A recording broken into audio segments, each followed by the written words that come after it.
नमस्कार शेतकरी मित्रांनो, स्वागत आहे आपलं आजच्या नवीन व्हिडिओमध्ये. मित्रांनो, आपण आलेलो आहे आज लाडगाव येथे छत्रपती संभाजीनगर जिल्ह्यामध्ये.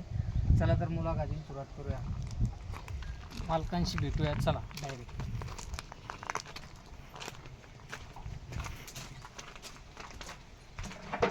मित्रांनो, बकार बघू शकता, कमी खर्चात व अतिशय सुंदर नियोजन केलेलं आहे त्यांनी.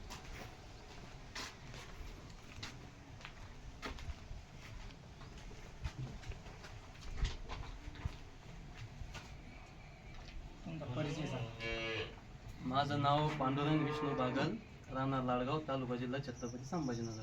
सध्या किती गाय आहे तुमच्याकडे? सध्या माझ्याकडं 3 गाई आहे आणि 4 कारोडी. सध्या दुधाचं कसं काय भाव घेऊ? दुधाचा भाव सध्या तर मी काही डेअरी दूध टाकत नाही आहे. हां, मी माझं स्वतः दूध काढतो आणि मी दूध वाटतो कोपऱ्यावर. खाण्याचं कसं आहे नियोजन?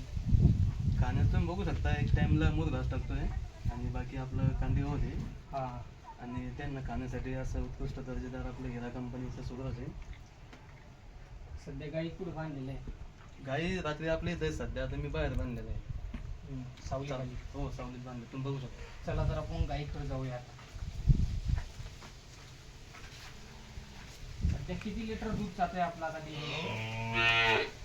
माझं सध्या 35 लिटर दूध निघतंय. हो. आणि डेअरीवर टाकता का उकड्यावर? नाही, माझं पूर्ण दूध उकड्यावरतीच आहे.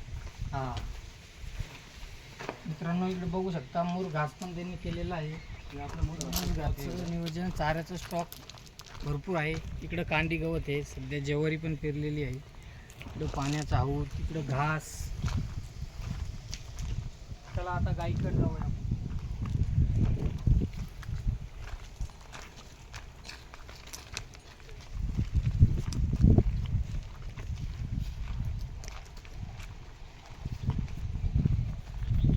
तुम्ही बघू शकता, हे आपल्या गाई आहे. सध्या मी आता बाहेर बांधलेलं आहे त्यांना. झाडाखाली बांधलेले आहे. हो. सध्या किती गाईचं दूध चालू आहे सध्या तुमचं? सध्या माझं आता 3च गाईचं चालू आहे. हां, ते आता गाव दिलेली आहे, ते 2 आहे आपले, ते 3 गाव. आता पाणी किती टाईम पाजता तुम्ही? पाणी आपण एकदा सकाळी पाजतो त्यांना 10 वाजता. हां, पाणी वगैरे पाजून मग इथं आपल्या झाडाखाली मग त्याला चारा वगैरेमध्ये. आता सध्या तुमचं चाऱ्याचं नियोजन कसं केलेलं आहे? म्हणजे चाऱ्याचं नियोजन माझं असं झालं आहे, मी पहिले मूग घास तयार केलेलं आहे. हां, किती बोट केलेले तुम्ही? माझ्याकडे सध्या तरी 20 बोध आहे. म्हणजे सध्या उन्हाळा तुमचा पूर्णपणे निघू शकतो. आणि अजून आता आपली ज्वारी वगैरेचा चारा निघून त्याची पण कुट्टी वगैरे करून. तुम्ही सध्या किती वावर दिलेलं आहे समजा जनावरांसाठी?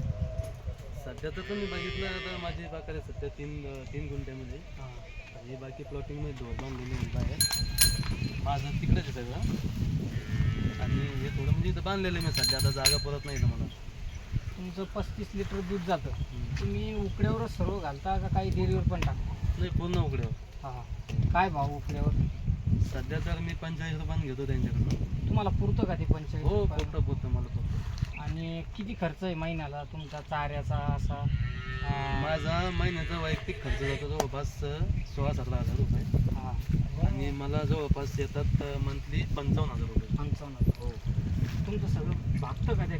तर मग आता काउंट करा ना, माझे समजा 16,000 जाते माझे खर्चामध्ये. हां, बाकीचे मला नफाच येतो. हां.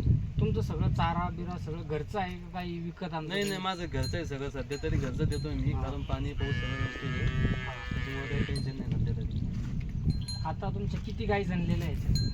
तुम्ही बघू शकता, आता माझी ही जणलेली आहे हां, आणि ही एक जणलेली आहे. ती तिला आता जवळपास 7 महिने झालेले आहे लागून. गाभण. हां, त्याच्यामुळे तिचं दूध थोडं कमी आहे. हां, तर सध्या या 2वरच जास्त फोकस आहे दुधाचा. आणि आता ही एक जनावर आलेली आहे आपली.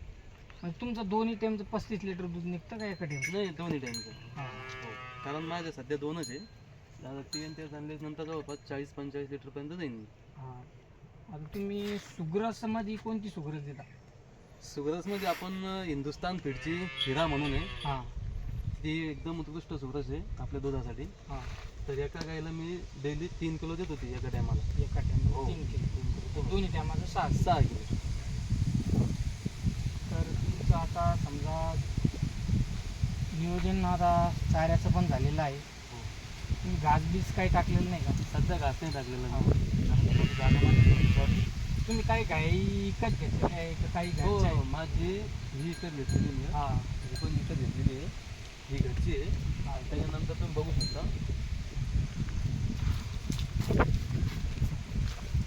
या आपल्या तिन्ही पण काल घोडे तयार केलेले आहे. हा. म्हणजे विकत नाही घेतले, विकत फक्त 2 घेतल्या. त्याच्यानंतर 1, 2 आणि 3 कालोडी आपल्या घरचे आहे. हा.